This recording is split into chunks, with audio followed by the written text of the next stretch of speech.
Hello, everybody, and welcome to my stream. Welcome back if you are returning, and hello if you are new. For the new people, my name is Jules. My pronouns are he, him. I am a commercial food photographer and styler, and soon. Oh, my desk. I need to lock that up. And soon to be published cookbook author.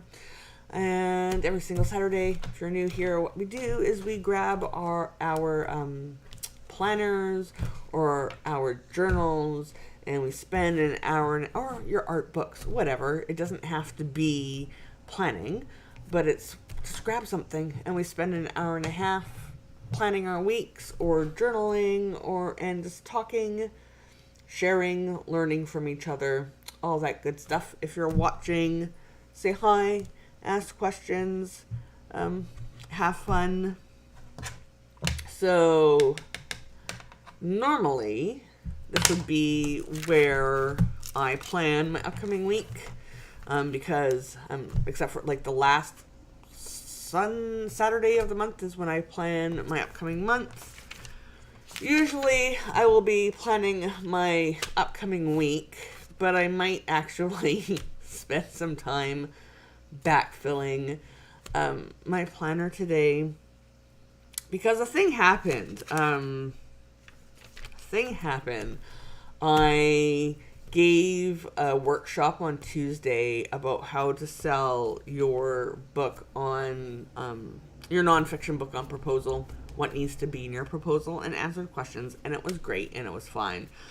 But also I had a lot of other types of communications this week with like 10 different people, vendors, clients, potential clients, a few other things, and it was a lot for my autistic brain.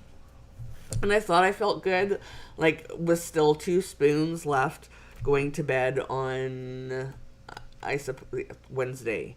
But I woke up on Thursday and I was completely dead. I researched a recipe, and I was done. There was nothing more I can do. Friday was a holiday, so I didn't really do anything. I did one thing yesterday that I planned to do on Thursday, but just could not do it. I had no mental capacity. But I was still pretty drained. I'm still feeling drained. I have energy, and I know I have energy in that. So I'm feeling mentally exhausted. And I have been putting, when I start my exercises in BodBot, that I'm feeling fine. And if you're feeling fine, it reduces your exercise load, and it also bases it off of your Fitbit data. It's very, very customized. But it's been cutting my exercise time from an hour and a half to 45 minutes. And I've been wanting to do more exercising. Like, I'm up for exercising because I feel good when I'm doing it. It's repetitive, it's mindful, but I'm mentally exhausted. And it has to do with I had to communicate with a lot of people this week. And I'm nonverbal. And as I'm getting older and my noun aphasia is progressing, and I just cannot mask anymore. Even email communications is becoming a blah to me. And as a result, this is all to say that as a result, I didn't backfill my time blocks to see where I'm spending my time. So I may do that. And if we look at my dailies, I haven't had a chance I just didn't do anything. I wrote down my TikToks, I did my to-do lists, but I didn't do, well, these are images for my food days, but I didn't do any I have so many pages here that I have to decorate and fill. And I can always because Monday's a holiday, I can always set up my week on Monday instead of Saturday. So I don't know, maybe today maybe today, yeah, this is Tuesday's image that's going up on, well, one of the images that's going up on Instagram. So maybe today I'm just going to backfill and get that behind me, and before it turns into like an hours long process that I cannot get to. But yeah, it was an interesting week to see that I just see exactly what it is that exhausts me. And yeah, it's I am introverted to the core, and I think if I only had to communicate with like 2 people this week while also doing this workshop, I would have been fine. But really, it was a lot. It was really a lot. So I don't know. Let's start with backfilling my time blocks on this week. So I'm gonna grab my markers here. These are the alcohol-based like the gray scale markers, and we are gonna go. I don't think I've ever done this with you all before, so this will be for those of you who are watching this on replay and you've been curious as to how I go about doing this. Then yeah, let's do. This may answer some questions that you may have had at some point. So Tuesday, what did I do on Tuesday? So I did admin.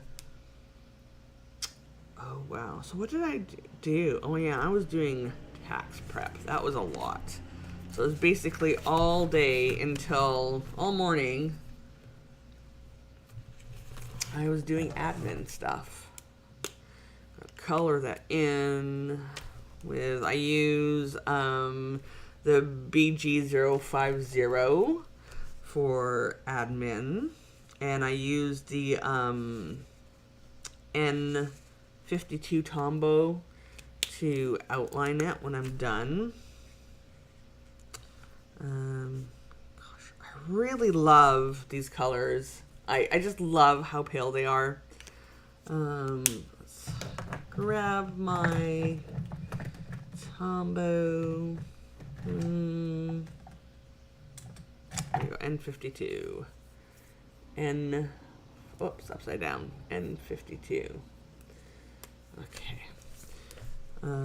So this just helps me to see at a glance the outline, because I find if I don't outline, the colors mix because these bleed. It's not just ghosting, it is a full-on bleeding.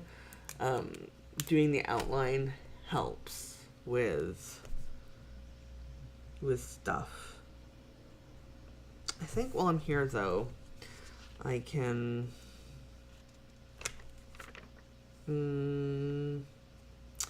yeah, I need to film. I actually absolutely have to do this week. I mean, if it doesn't happen, it's not the end of the world. But I kind of, for timeliness, there's no point in doing a Q1 review of my planning system and the journals and the planners that I'm using any later in the month. So, I mean, it just doesn't make sense.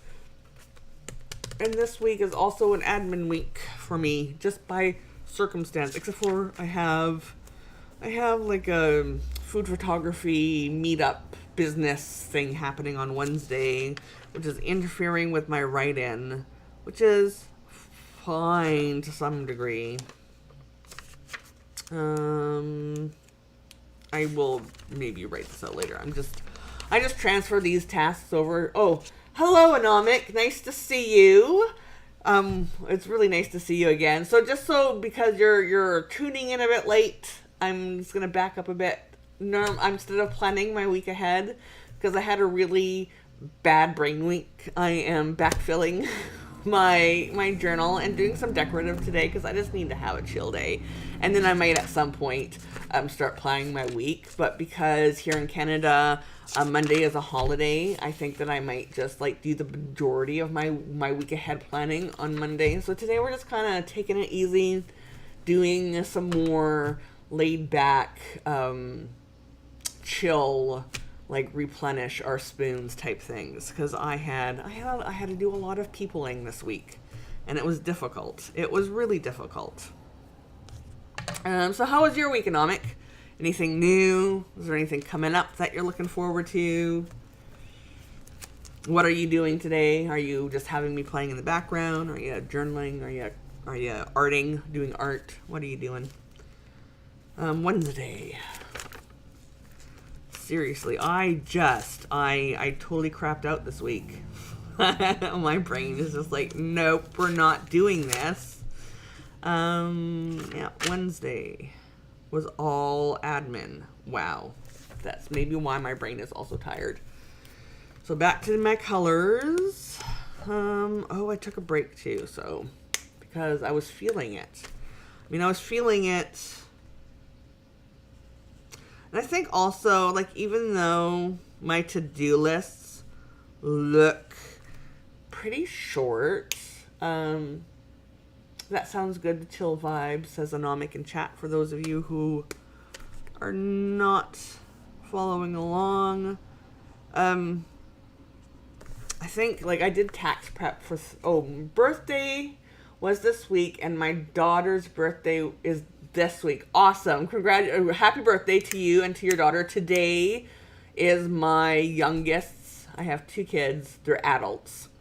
And my youngest is 23 today. And so that's exciting as well. We don't get to see each other, even though he lives in town. But there's some stuff going on health-wise that is just preventing, and we are like in the 6th wave, and I'm immune compromised, and so it's kind of, this is the first, second, third birthday that I have not been able to give my child a hug. That is a little bit excessive now that I think about it. Yeah, so anyways, part of the reason why I think also why this week was just burnt me out mentally was so taxes are due in Canada. Happy birthday to them, to my child. I will let him know. So yeah, taxes are due on the 30th of April in Canada, and being a small business owner, and also having a book advance last year, there's some new tax things I'm having to worry about. Starting tax prep on Tuesday and then doing that workshop, it is rough. Yes, it is. The whole physical distancing, restrictions, which I'm all for public health measures, but it's tiring not being able to. There's certain aspects of it, like I'm very introverted. One person is like my limit, but it's different when it's your kids. Even though, because I'm largely nonverbal, they will brain dump everything they're thinking to me.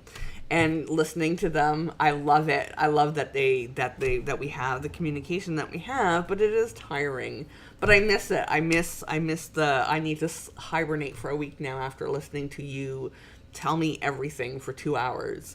We still communicate, but it's not the same. And I just really so yeah, that's exhausted me this week. And then when I look on Wednesday, another reason why I think I'm so exhausted was like follow up, research. This is actually migrate, because I didn't do that. I had to do some more stuff. I mean, it doesn't look like my task list was long on, but it was a lot of emailing back and forth. Nomic says same here. It was a lot of emailing back and forth. Just a lot of track changing without time in between. I didn't get a lot of breathing room, like transitional time. I don't know, for those of you who are also autistic, who watch me, who like follow this on replay, I need like 15 minutes approximately between changing tasks, just to, sometimes more, it depends on the task. Like for the workshop, yeah, people wear out anomic too. Yeah, that's being introverted, is like people are exhausting, and you may like them and you may have close friends, but you can only, like, I can only do people in very, very small doses. I mean, I had to spend an hour before my workshop on Tuesday just to mentally get myself in the mindset to be talking to a room full of people, even if that room full of people was virtual. I had to decompress afterwards. But yeah, this week was a lot of switching stuff, and by Thursday I was just, nope. I tried to work. I did half an hour of admin work on Thursday, and that's it. I decided I'm taking a 5-day weekend instead of the 4-day weekend, because that is all I can handle, which is yay me, because there was once upon a time that would not have happened, that I would have just pushed myself through it, and like then needing to like take a month off because I'm burnt out and just not being able to pick myself up. Oh, another thing that I started to do this week that I'm really upset that, not upset, upset's not the right word, but it's like, you ninny, why didn't you think about this earlier? So I have an alert on my Fitbit that on days that I'm not doing photography, because when you're doing photography, it's actually a pretty active thing. Even when I am doing a mix between having to use my wheelchair and taking moments where I can ambulate on my feet, it's still, you get your steps in when you are doing photography, regardless even if you are like always a full-time wheelchair user, the amount that you have to use your upper body and move around, and it gets your heart rate up. It is, self-care, yes, is absolutely important. So anyways, my Fitbit goes off every hour between 11 a.m. and 5 a.m. if I have not gotten up and done some movement, 250 steps. I believe Apple Health or Apple Watch also has the same feature. Maybe Samsung Health also has like reminders for you to get up and move. This week, what I started to do is, because I always listen to music I have the Bose Quiet Comfort. These are amazing if you can afford them. And if you're autistic, the noise cancellation on these are amazing. They are, if you have large ears like I do, and you cannot stand stuff on your ears for sensory reasons, like the Quiet Comfort headphones are the best headphones when it comes to sound, when it comes to comfortability, when it comes to being able to enjoy music. So I always have these on when I'm working, and I'm always listening to music. But when my steps would come on, it would be like, okay, I have to go and take 250 steps, and there's sometimes it's like, oh, I gotta move now. I gotta stay mobile. But then I realized I don't have to walk. I can get up and I can have a dance party for like 30 seconds. Or even if I can't walk because I'm having a really bad mobility day, I can go on my exercise ball, and I can bounce, and I can do my upper arm movements, and just have a dance party, whether it's chair dancing, actual dancing, whatever, to get that movement in. And doing that to get movement in was the best decision I ever made to improving my work week. So if you're struggling with ways to get joyful movement into your day, may I suggest doing a dance party every hour. One song. It can be difficult not to do more. But yeah, that's my suggestion. Oh, I forgot to write this in. And even though, again, I was like done with people, and I just could not focus on work because I was burnt out mentally. Overall, like, I feel good. I feel good in other ways because, I mean, I'm still doing things that I enjoy. I did some photography yesterday. That was just spur of the moment stuff. That felt good. So, I don't know. Okay, I'm going to nerd out about food photography for a minute. So, the reason, like, I've been doing photography, this is $9.90 if you're curious. And this is WG 0.5. You're not going to focus. Oh, there we go. So the reason why I am a food photographer is because of a very well-known food photographer named Andrew Scrivani. And when I say well-known food photographer, this past week, he was a Jeopardy answer. So that's, and he is a food photographer for the New York Times, as well as other things, right? But that was his rise to notoriety in the food photography world, was his work on the New York Times, and he is an educator. He shares very, very freely his knowledge, and he's been teaching food photography and like the business side, like not only how to food photography, but the business aspect of it, how to do pricing, how to do that intake thing. And I did not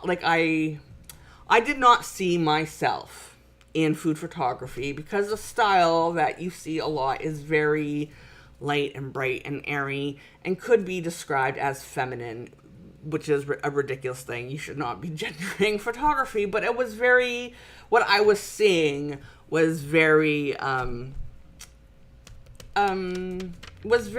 strong when it came to a style that did not feel of me. And that is fine. It was good, but I did not see myself fitting in the food photography world, especially with my internalized style, until I saw Andrew's work. And Andrew's work is very similar to mine in that it can be described as painterly. There's an emotional quality to Andrew's work. And I started to consume everything that he did on Creative Live or whatever. And I decided I can do this. And because I saw myself represented in some way. And I decided I'm going to do food photography full time and no longer do commercial photography as a whole for my marketing clients. I shut down my marketing agency and I started my food photography company. And all because of him. And so this past week, he launched his own food photography academy. And so I hopped on that like a gangbuster, because if I can learn like one-on-one, have one-on-one time, and like in a very real-time process with this person instead of like taking courses in other environments. I am going to do that.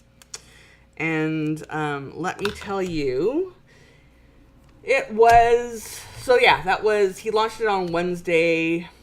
I joined Thursday. I should probably put that in, because yeah, I'm joined, because that's the thing. This is the type of stuff that I like to commemorate. Joined Andrew Scrivani Academy. And so yesterday, like he gives challenges, photography challenges, so like prompts.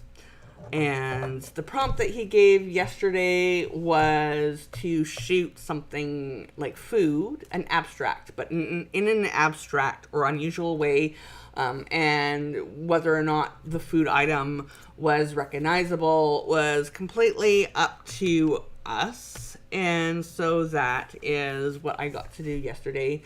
And I mean, the awesome thing about it is getting feedback from him, and let him telling me that he really likes my food photography and that it's really good. Because objectively, I think I am okay. I still feel like I need to push myself in some way. I'm not quite sure how that is going to look, but, MG020, sorry, 1 second. Yesterday was a holiday, yep. So, I don't know how that's going to work, or how that looks, because I'm the type, like, I don't know what I don't know until I am confronted with it, right? It's similar to how you challenge your unconscious biases, right? I don't know what I don't know in food photography, and that thing that's going to level me up until I am presented with this new idea. And there's like, some people are like, well, if you're in a rut, just like approach things by new angles or whatever. I'm like, I already do that, and that's not the thing that's missing. And I don't know what it is, but it's there, and I'm hoping being pushed from Andrew in a real-time situation where we're communicating real-time, where like, he's just very generous. Yeah, it is awesome, Anonic, and I'm really happy about that. So I wonder if oops, I should not have done that. That was ridiculous, Jules. No, stop. Okay, hold on. I wonder. Here, I'm just gonna open it up in the group. There's an app. You can visit it online, like via your browser, or Android and Apple both have apps. But so the images I took. Come on, open. There we go. That's his. Nope, mine are up here. So yeah, I did these walnuts. It's kind of blown out here. And I just, not walnuts, they're pecans. Pecans remind me of, like, not only brains, but they're like little buggy creatures type thing. I'm like, I could draw legs on these, and it's like an army of insects coming to. There is something creepy about pecans and walnuts, and so this is one of the abstract images that I took. And another one that I did was that's blowing right out on automatic white balance on my. Come on. Hello. Yeah, so this is another one that I took, and his response was very nice, which is he's not gonna say that unless he means it. So it's just nice to be able to have that opportunity, because I believe that we are always, like, you can always learn and grow, and it's really it's really nice to see some other really talented full-time food photographers have also joined. Yeah, it is kind of creepy. I'm glad that you agree, Anomic, that they look kind of creepy, and that, I mean, they're delicious. And like, if you look at the image that I took because on Thursday was National Pecan Day, whatever that means. And so the image that I took for Instagram for Pecan Day, I mean, it's kind of dark, the way that it prints, but in one angle, they look really, really nice and soft, and they're interesting. But then when you flip it over and look at it from a completely different viewpoint, then they become these creepy alien bugs that are invading the world and going to kill you.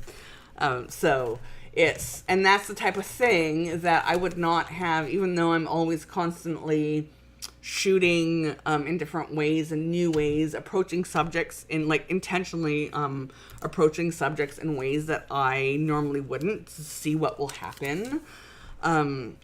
I am the type of brain that also needs specific prompts to be able to, like, I just can't pull. It's a thing with autistics. We're creative within rules. And we love rules, and we thrive when rules are given instead of trying to guess what the heck we are going to be doing. So, yeah, it's nice to be able to have some tangible, okay, I want you to shoot this, like assignments, I guess. I like assignments. And on Wednesday, we are having a Zoom type of thing. He wants feedback from us who are paying to have him teach us, like, what type of things do we want to see happen, which is a nice thing. It's nice to have that. Problem, though, it interferes with my Wednesday write-in, so I'm, like, double booked on Wednesday, which is fine. I mean, write-in's always going to be there. The time with Andrew is, I mean, there'll be other Zooms, but it's not, like, a weekly thing. So, I mean, that's nice. And, oh, shoot, I colored over that wrong, huh?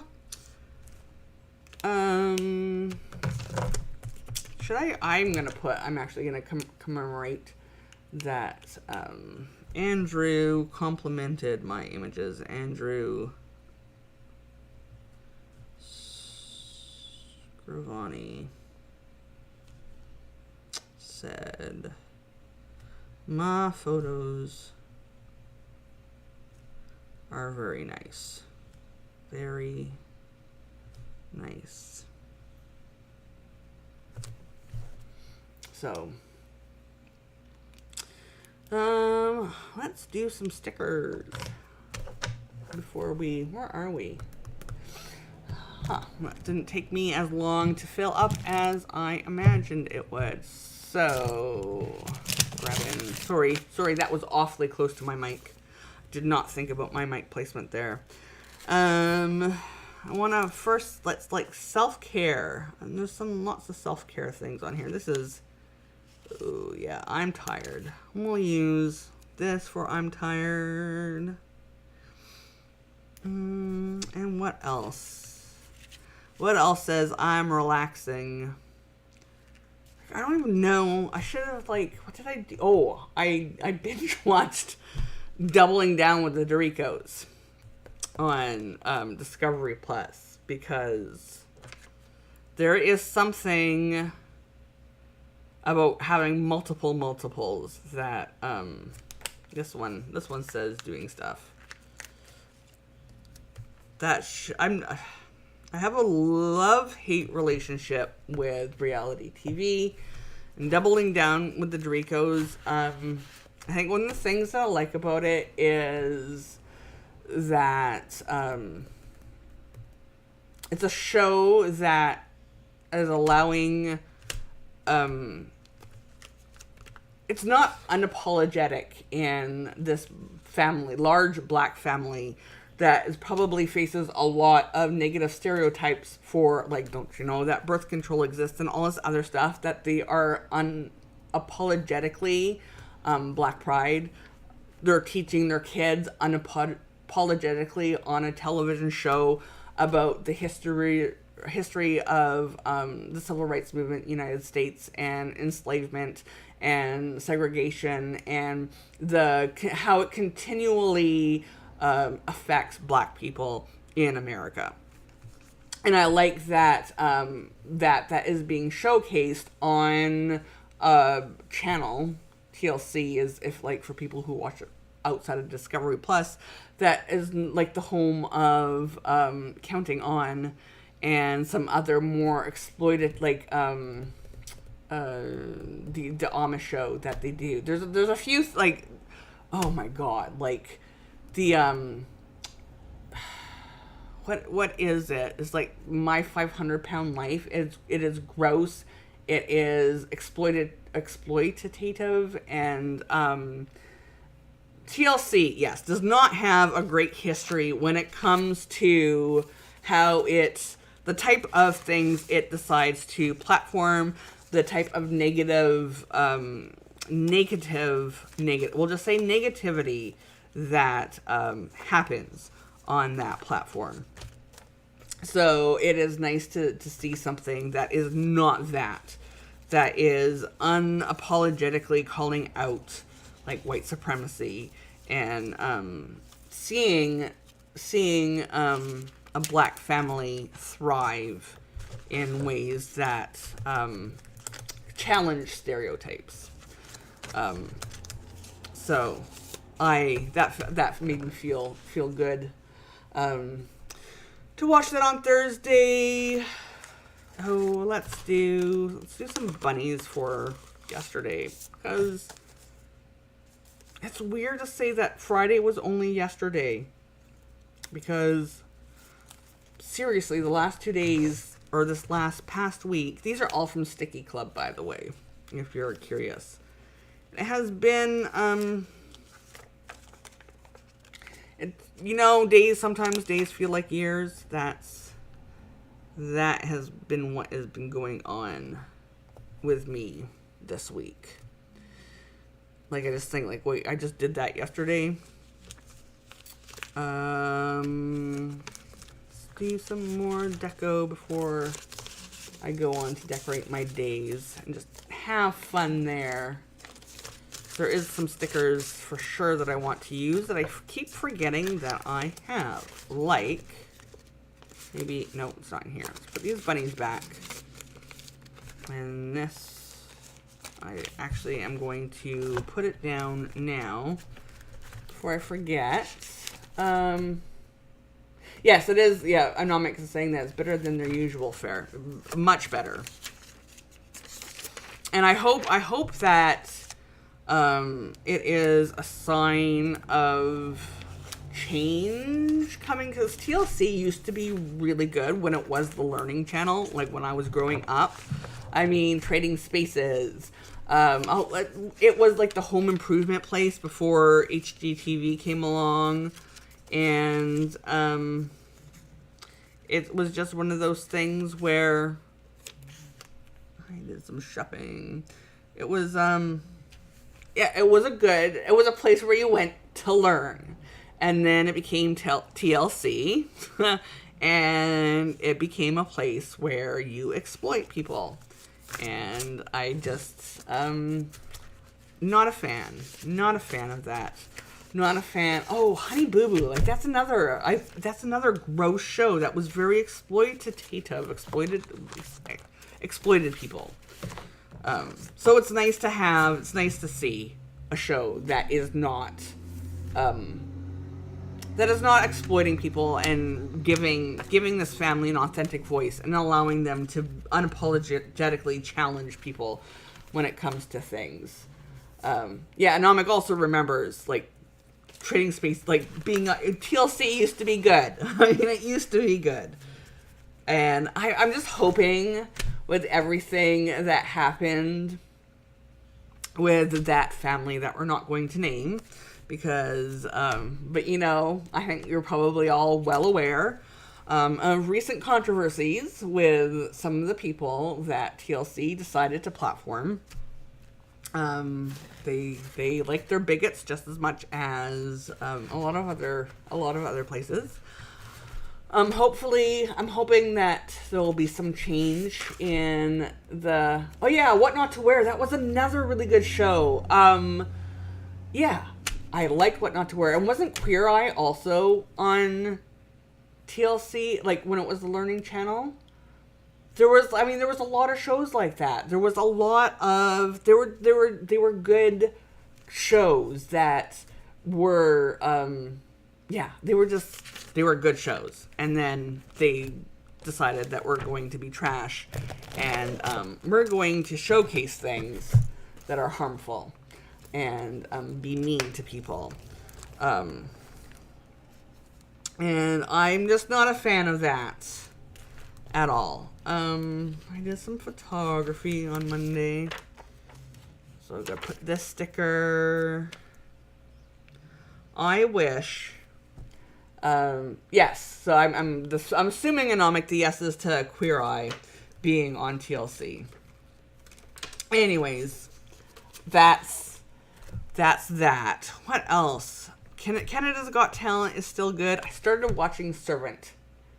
Was it this week or last week? But this week I watched more of it. I finished season 1 this week. And I was really into season 1. And I'm now maybe halfway through season 2. I watched quite a bit of it last night. Because I forgot that all my regular Friday shows are on a break until May. And I'm just not feeling season 2. There is an aspect to it that is missing. That's really not all that M. Night Shyamalan-ish. It's missing something for me, and I'm really not sure what that something is. And I'll finish it because I'm a season and a half into it, and it's probably going to. It's going to get better, is what I'm assuming. It's going to redeem itself. Or not redeem itself, but it's probably going somewhere worth watching, I think. And I also finished what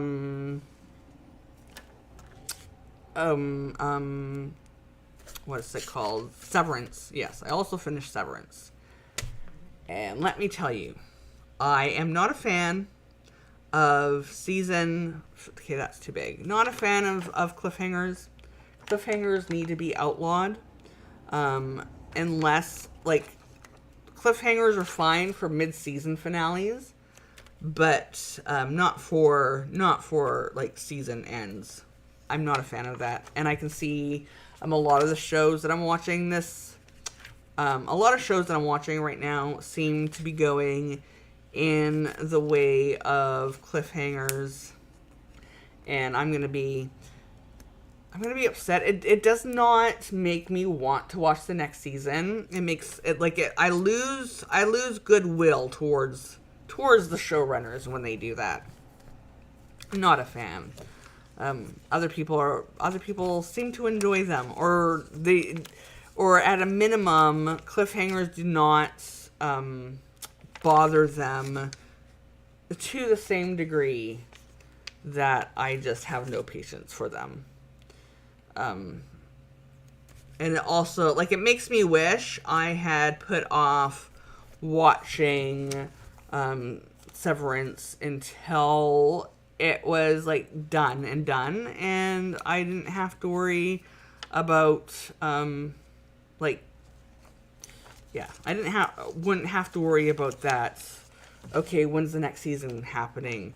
When are we gonna find out what happened type thing? So that's a thing. What else?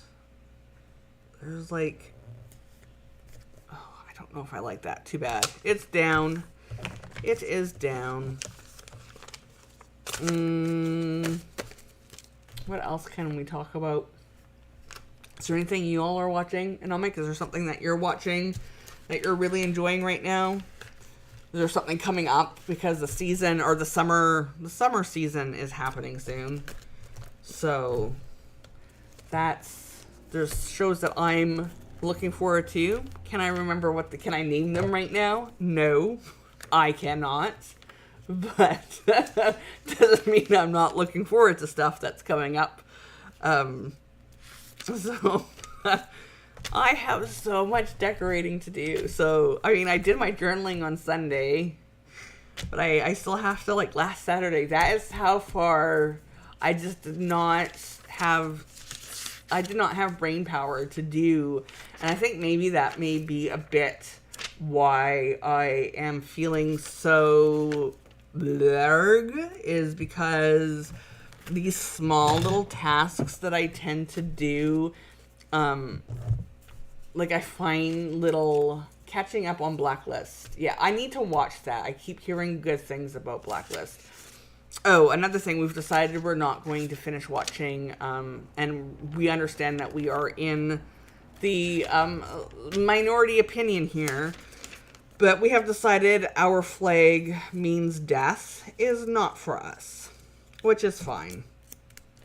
It's not for us, and the reason why it's not for us is basically because it's not for me. There's just too many faces, too many people, and I really am not invested in any of the characters. And I need to be. This is weird. This is an awful lot of pink.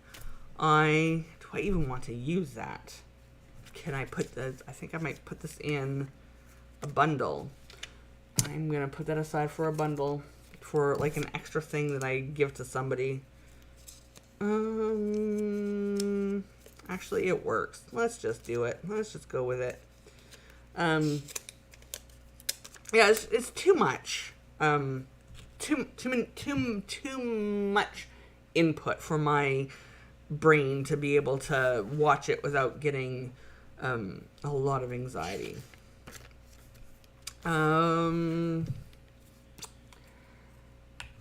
What else? We will be watching the most recent season of Snowpiercer.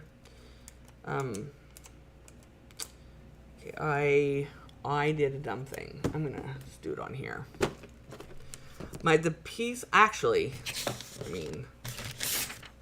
This will work.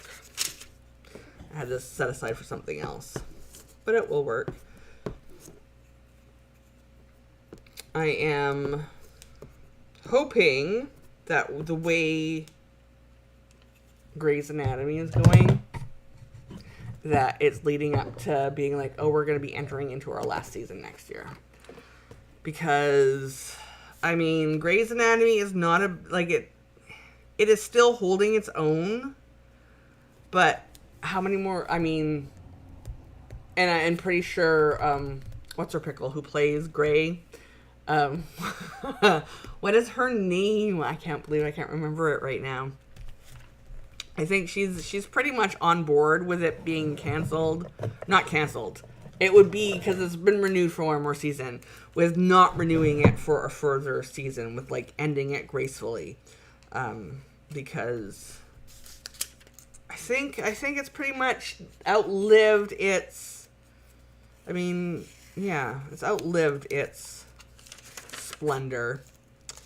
And it should be one of those things where, like they did with Star Trek The Next Generation, and then followed suit with all the other iterations of Star Trek, is like once the 7th season was over, they were like, you know what? Or once they got to the 7th season, they made the decision, you know what? This is going to be our last season. Let's end it before it sours.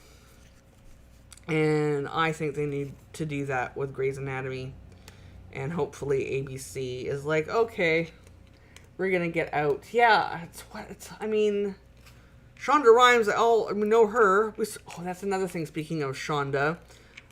We finally watched the first episode of Inventing Anna on Thursday, I guess it was. And I am intrigued. I'm also, this is a funny thing. Like, I don't pay attention to popular culture type news or celebrity news or like gossipy news, I guess is the word that I'm looking for. I mean, I'm not interested. I like Canada doesn't really have a celebrity culture. So it's just one of those things where like people have private lives, and let them have their private lives is the thing. So it's really weird that like there's the line. This isn't a spoiler. This is like a commentary on the show. I don't think this is gonna work. There's a line in it that about how Anna, like the person who is like a fictionalized version of the reporter who broke the story or made Anna famous, is like, I'm going to make you famous. Like, I'm going to give you what you want, and that's why you're going to give me an interview, is I'm going to make you famous, and everyone's going to know who you are. And the funny thing about that for me is I have no idea who Anna is. I hadn't heard anything about Anna until people started talking about how good this show was. So I'm interested to know who Anna is. Oh yeah, and Anomic agrees with letting people live.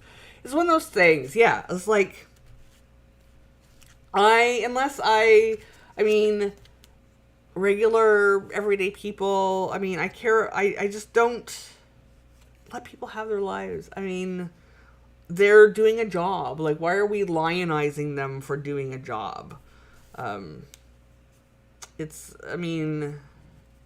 Acting is not all that difficult. I mean, anyways, yeah. So we watched the first episode of that. We are waiting to watch the rest of it once we run out of things. Like, once we get to everything, all of our shows are like ending. Like, last week was a bunch of season finales for all of our Canadian television shows. So that will be one of the things that replaces, now that Canadian television is on a summer break, that we have our replacement, which will be doing that, Inventing Anna. And then we finished, I want to say the first season, but we finished, there should be another season, once the Sunny, what's his last name? The dropout, the Theranos person. See, what is her name? Anyways, we finished watching The Dropout. And that was interesting. So, my partner, they have ADHD. So neither one of us are neurotypical, but they are autistic. And there are some things, like, there is absolutely no, if the way that they portrayed the Theranos lady, and I'm really bad with names. If they portrayed her personality accurately, 100% she's autistic. There's, like, absolutely no doubt in my mind. Which way does this go? I mean, does it matter? I'm going to do it this way. No doubt in my mind that she is autistic. And there's some things that she does that were just absolutely perplexing to my partner. And I'm just like, yep, I get it. Because I'm not as bad with people's names too. So I'm not alone. Like the inability to, so when autistic people are right, they are right. I mean, we are right we will die. Like, we are right, and everyone else is stupid. Is a very, and it's not so much hubris. In her case, some of it was hubris. And then there's just this thing in people's culture where being wrong, there's so much praise around like you're a good child or a bad child, or you're good or bad, that like criticism, people don't grow up with like learning constructive criticism and valid criticism. So part of that is, and there's like some emotional neglect going on with her mother, that also plays into it. But there are some things, like she's autistic, 100%. And it's like, yeah, I'm with you, and I feel bad for you. And just like, there's this one point where like she's begging somebody to basically tell her, in not so many words, how she's supposed to react. Okay, I don't know if this isn't really a spoiler, but I'm going to talk about a specific scene, and it's not a spoiler because it's just a trait that they portray that I'm not quite sure people understand, because it really confused my partner when it happened. So here's a spoiler and trigger warning for sexual assault. So she was sexually assaulted, and her mother's lesson to her, and this is very common, was just forget about it and put it behind you. And if you forgot about it, it means it didn't happen. And that is like that literal, because her mother says, if you forget about it, it means it didn't happen. And it's not a lie, right? That's the way that her autistic brain incorporated that lesson. If I don't remember it, are you lying if you don't remember?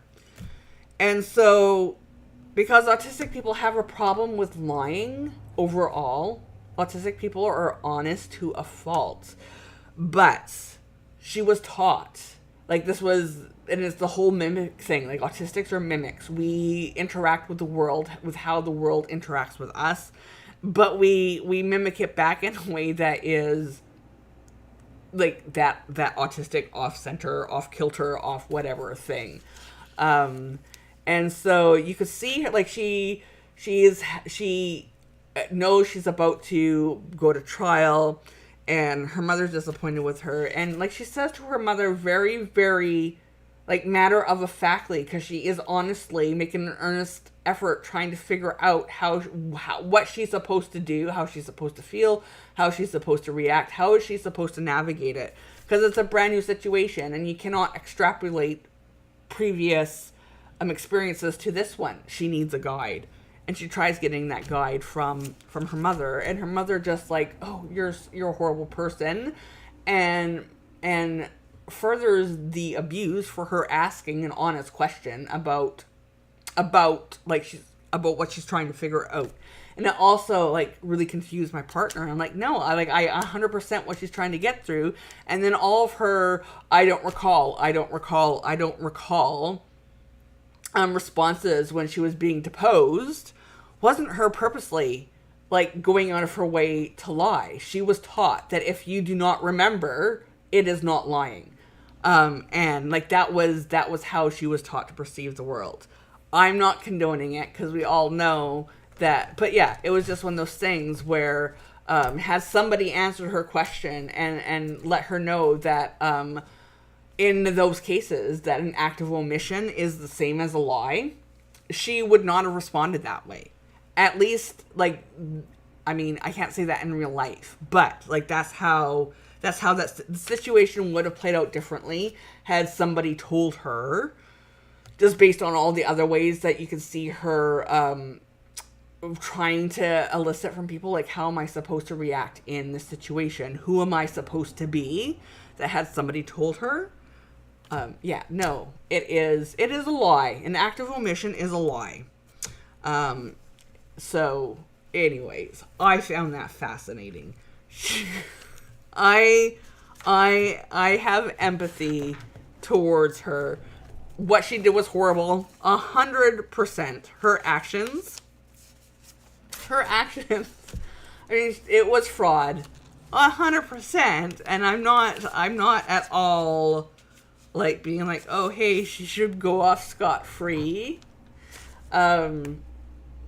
Yeah, if you don't remember, it didn't happen. That's what it was. If you don't remember, it didn't happen, right? And so it is.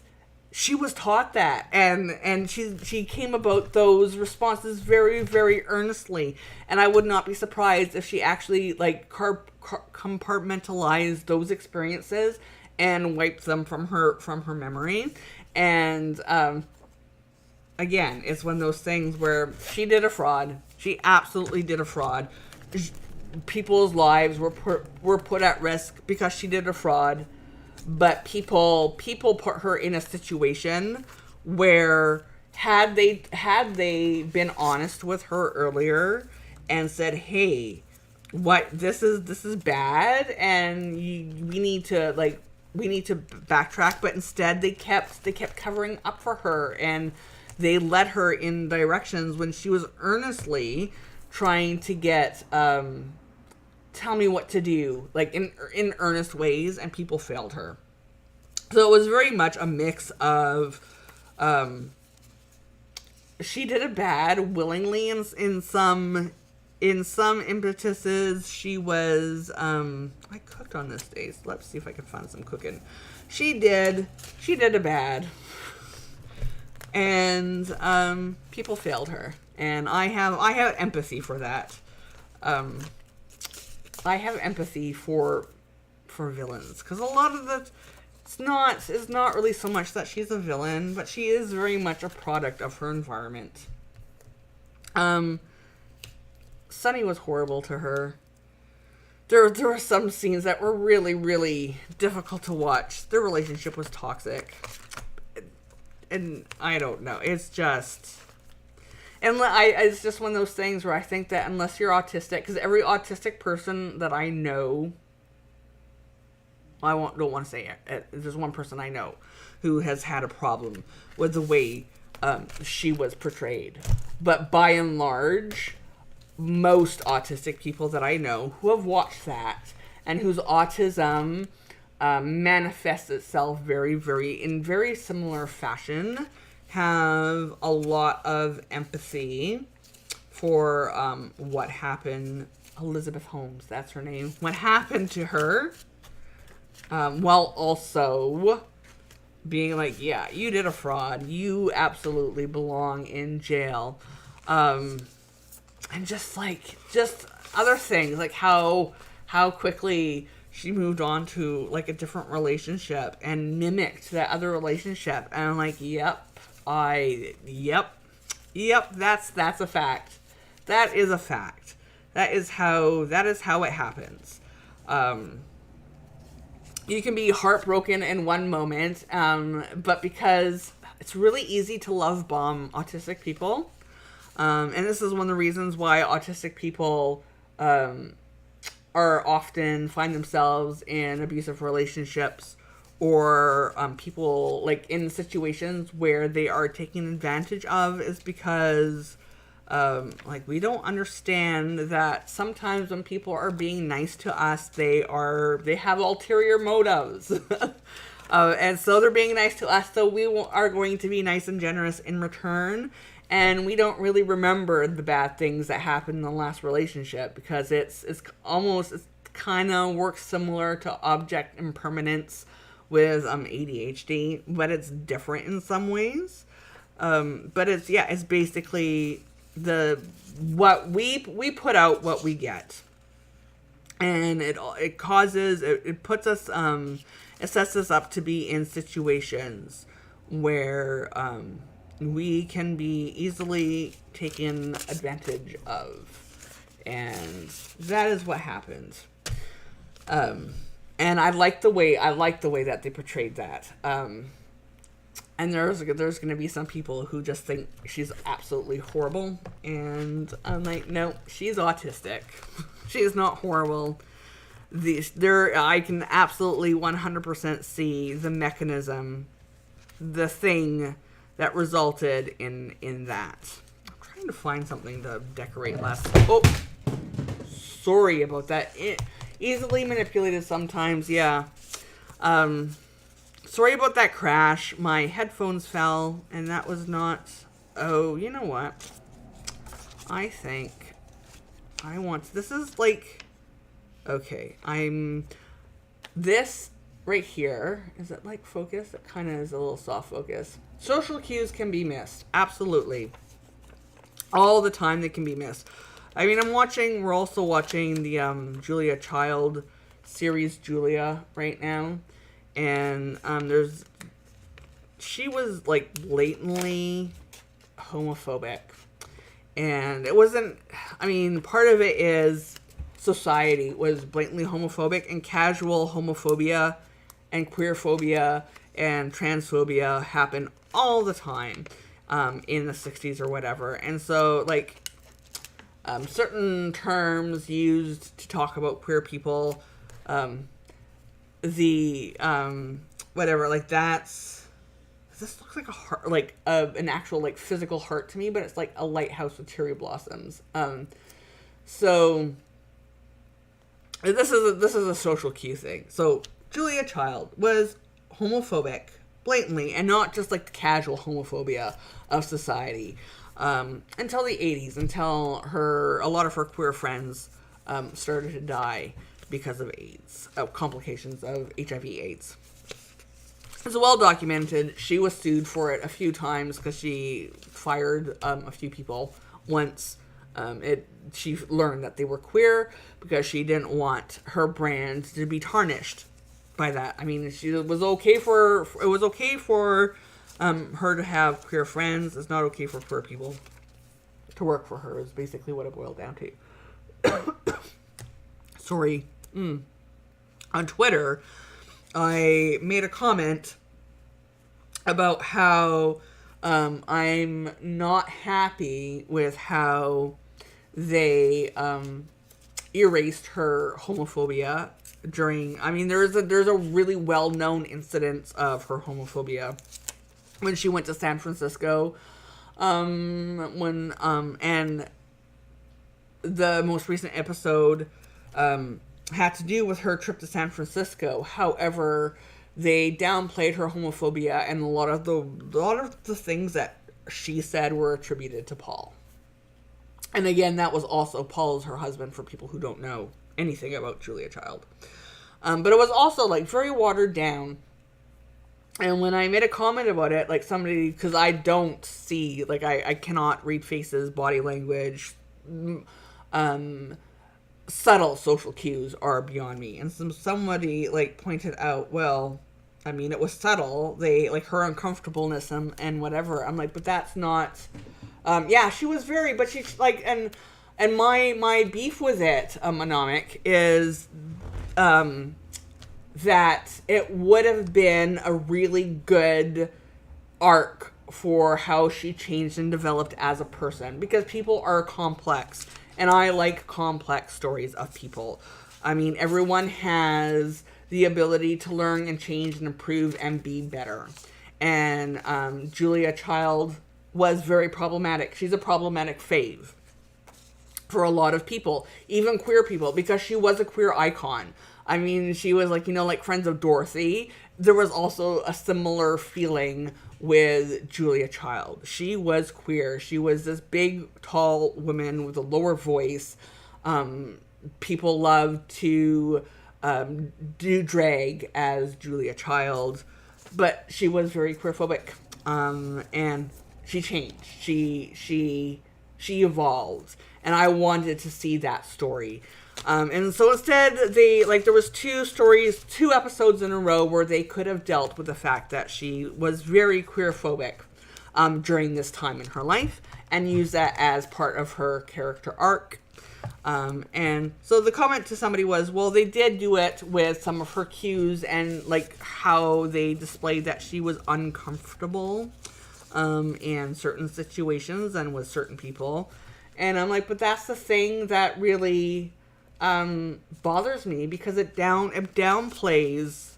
I mean, she hurt her friends because she did have queer friends, but it was friendships are complicated, and I'm not gonna say, well, you're not a real friend unless you're like it's complicated if you can be queerphobic and friends with like actual real friends with somebody who is queer. I mean, that's a whole other topic and discussion. But yeah, so I'm not happy with that. Like, so far, it's a really good thing, and it's not that I missed the social cues, and I'm like, oh, they did have Paul do it, and then there's like, well, they did imply that maybe, yeah, it was too subtle. It was way too subtle. And it needed to be more, she needed to be making certain comments that she is well known to have said during that trip.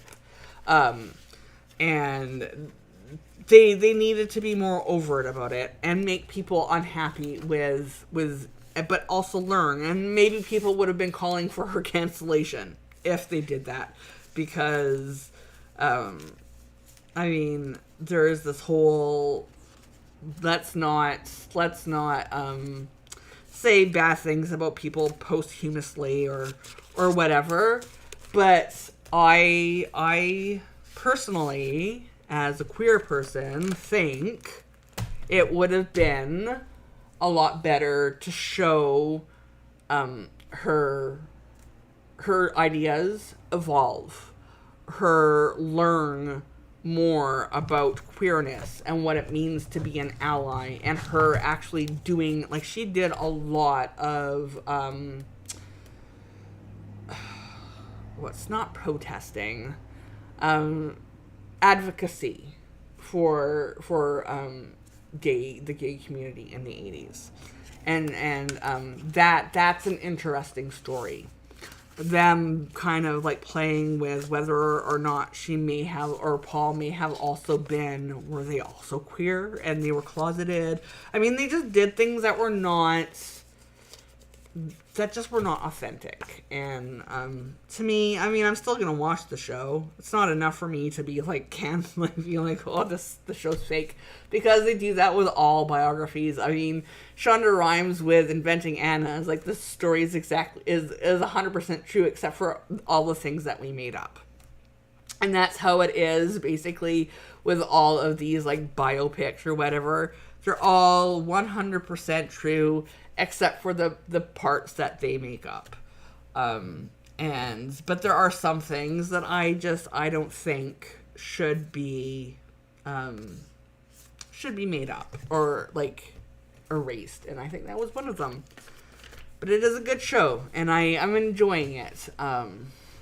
It was, yeah. Let's go back. I backtracked instead of moving forward. So, we have like 15 Nomic saying it would have been nice to see the real arc. Yeah, and that's basically my point. Is I think right now, in a time where it's really easy to make judgment. I mean, people have always judged people. People have always been judgy, if that's the word that we want to use. But it is now, like, very easy to be public about that judgment. I mean, we all have social media, and we can all hop on Twitter or on Facebook or whatever and say what we want to say about somebody and have that being known.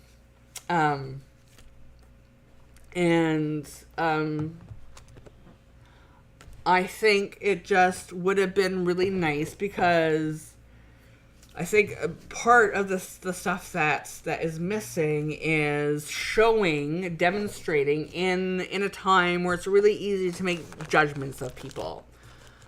Having space to demonstrate growth and what it looks like, because everybody has, well, except for there's some people who like should not be given the room to be better or improve, because they have demonstrated over and over and over again that they are horrible people and they don't want to change, right? But Julia Child is a different situation, where a lot of it was a product of her time, and it would have demonstrated to people, this is how you can grow and learn, and this is what it looks like to actually make amends for your past behavior and to be better.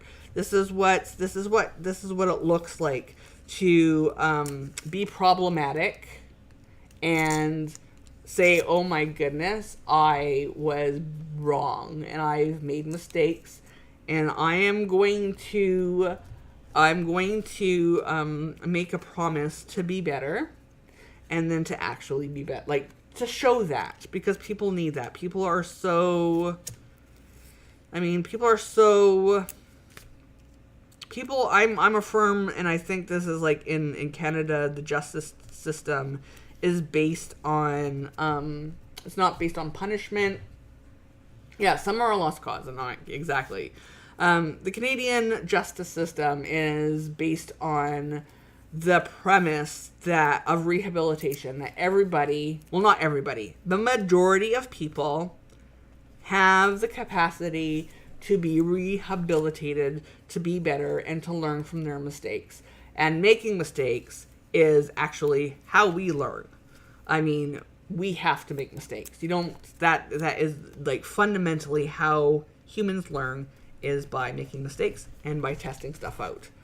And people need to have the room to make mistakes and show that they are willing to be better and learn from those mistakes and grow. And I just really would have liked to see that. I think I'm going to use a brownish. I mean, I know I'm on my spring colors right now for my washi. I think I want to use one of my fall washies. So I don't know. I think, and there's just so many people. I think we need that right now, amongst the time where, like, I'm just so angry at the fact that Will Smith is banned from the Academy for 10 years. Like, that is racism in its glory, when there are, like, people who have sexually assaulted women on stage in the Oscars and who are predators, who are lavishly rewarded by the Academy. And people, like, whatever. People are centering the voices of white people over the voices of black women, who are talking about the nuances between what happened. Anomik is saying that in the U.S. the justice system is just a slavery labor system, and it is. Like, I learned a couple years ago that, like, the majority of the firefighters in California, as an example, are all prisoners who are literally dying, and putting their life at risk fighting California wildfires because it's free labor. And that is a whole issue, because the whole carceral system was started in America to keep black people enslaved, so that's the thing. And you, again, to go back to Will Smith and that whole nonsense, the discussion around Will, who has been an absolute perfect person and very honest human since the beginning of his career, flawless record, and he becomes tired of this person who has been sexually harassing his wife for 100 years and very angry and doing horrible things to Jada because Jada said no to Chris Rock. Anyways, yeah, like we need to have more examples of people failing and then making them, like, having those nuanced conversations so Will Smith's situations don't happen where he actually gets canceled. And it should have been up to Chris Rock. Like, that's one of the things too, that, like, Chris Rock they didn't even consult Chris Rock. Oops, my desk. They didn't consult Chris Rock when they decided to ban him from the Academy. I don't think Chris wanted that. Like, Chris didn't want to press charges. The punishment did not fit the supposed crime. And there's like, it's just one of those things like, okay, cool, let's do misogynoir, let's be misogynistic against black women forever, and heaven forbid somebody stand up to misogynoir, you're actually going to be legitimately canceled. Like, there's movies that Will Smith was going to be doing that they've decided they're not going to be doing them anymore. I mean, his career has been sidelined. Well, I mean, and Chris Rock is a known sexual harassment anyways. That is why we need to have stories like Julia Child not be made pretty to make us feel good about our heroes. We need to have more examples of problematic faves being problematic and what they do to remedy the situation, how they repair the harm they've done, how they make amends, how they go about being better people and apologizing. What does apologizing look like? Who's the person who needs to be apologized to? Is not this like in the case of Julia Child, it's not the straight people who may be upset on behalf of queer people for how historically she treated queer people up until the 80s. That is up to the queer community to decide how that needs to be dealt with. And it's the same case with this whole thing. It should not have been up to white comedians. By and large, white comedians, by and large, are the ones who made the decision about what should happen to Will Smith, while completely ignoring what black women specifically had to say about that whole situation. And it's unfortunate. I mean, Daniel Radcliffe, God bless him, the divine bless him, whatever. May he be forever fruitful for when he was asked about it, and just saying, he's just so bored with it, and it's none of his, like, no one needs to hear his opinion on it. And I mean, I wish more people in positions of power and privilege would react like Daniel Radcliffe reacted as a cis white dude, instead of like the Amy Poehlers of the world. That, I mean, it doesn't even affect her. Yeah, Anomic agrees that it's that it is unfortunate. Oh man, yeah, stuff like that is just, I think about it a lot. It's weird to me that,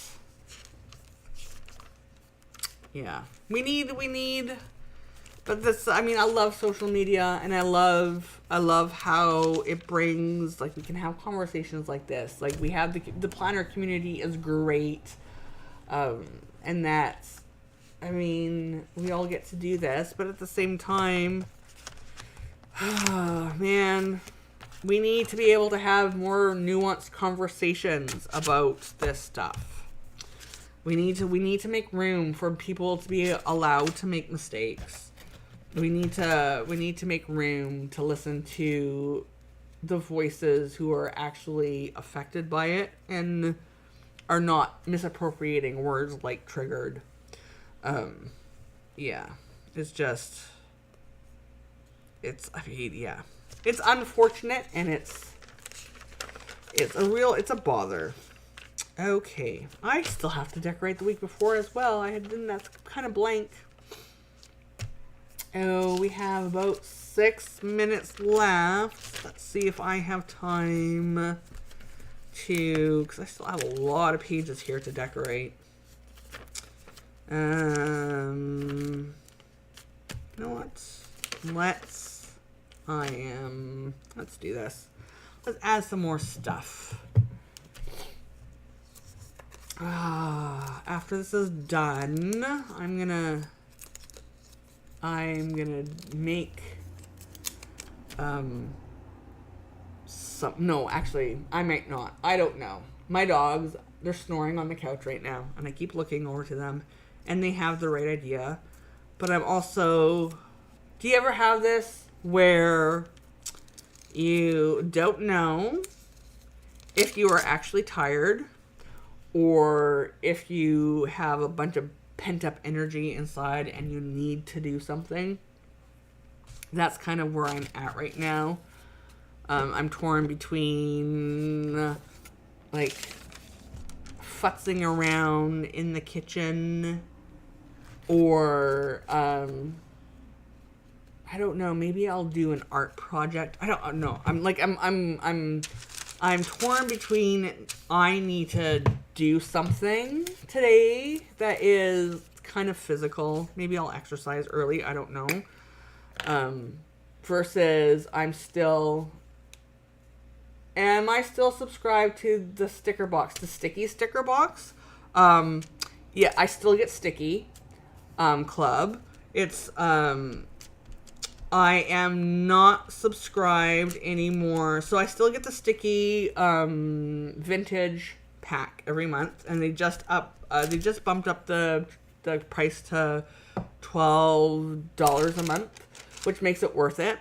Still, in my opinion, I am not doing the Your Create Studio boxes anymore.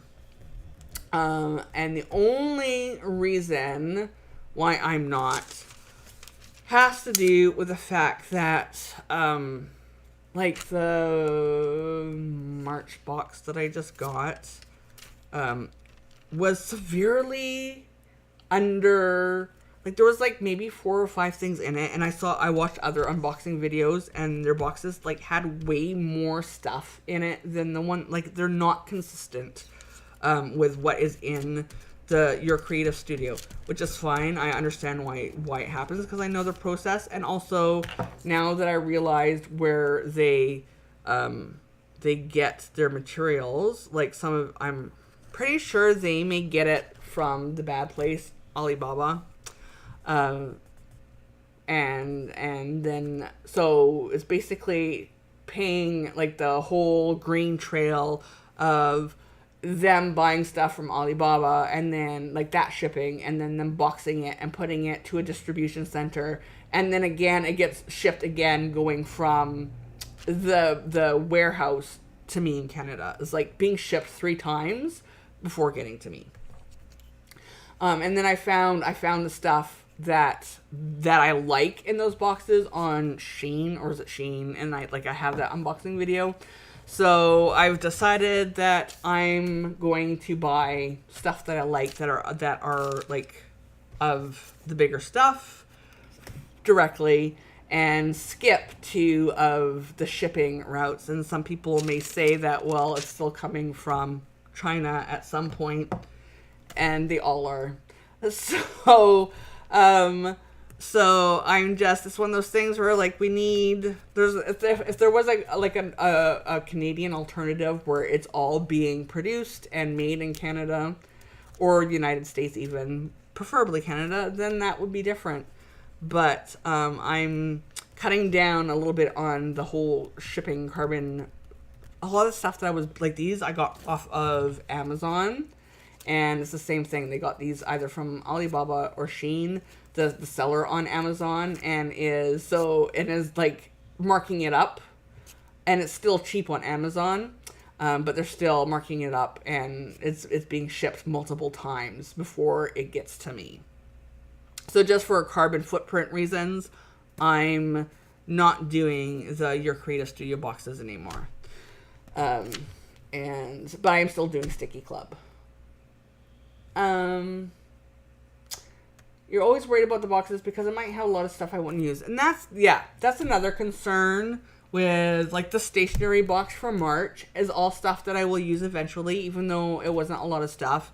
The butterfly box that I got in February, I think it was, it's gonna be a really, really long time before I use all the butterflies in it, because there's only so many butterflies somebody can do, at least with a stationery box that was like a bunch of different stationery type stuff.